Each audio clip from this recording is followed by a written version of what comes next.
Sementara itu, pemirsa, Komisi Pemberantasan Korupsi menanggapi pendapat Wamenkumham Edward Omar Syarif Hiarij terkait pidana mati bagi dua Menteri Jokowi yang tersandung kasus korupsi tengah masa pandemi. Ya, KPK menyatakan untuk menuntut hukuman mati seluruh pembuktian harus dipenuhi.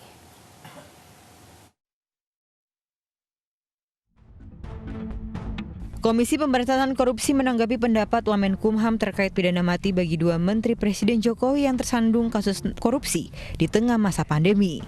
KPK menyatakan dalam Undang-Undang Tipikor Pasal 2 Ayat 2 hukuman mati telah diatur secara jelas dalam ketentuan tersebut dan dapat diterapkan, tetapi diperlukan pembuktian yang kuat.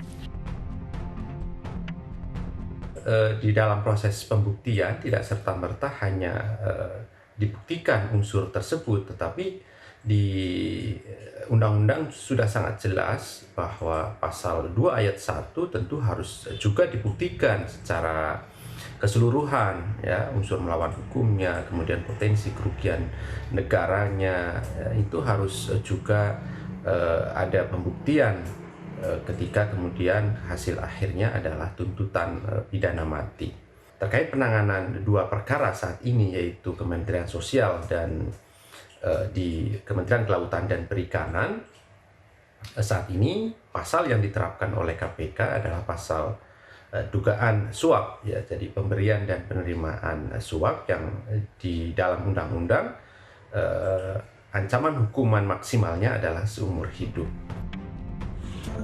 Sebelumnya, Wakil Menteri Hukum dan HAM menilai Edi Prabowo dan Juliari Batubara layak untuk dihukum dengan ancaman hukuman mati lantaran memanfaatkan jabatan mereka yang melakukan praktik korupsi di tengah pandemi COVID-19. Sejauh ini proses hukum kedua menteri yang tersandung kasus korupsi di masa pandemi masih terus berjalan.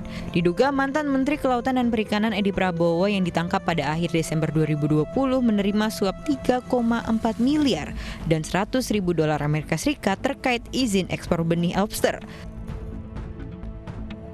Sementara mantan Menteri Sosial Juliari Batubara yang ditangkap pada awal 2021 diduga menerima fee 17 miliar rupiah dari proyek bansos COVID-19 paket sembako 300.000 yang bernilai 5,9 triliun rupiah.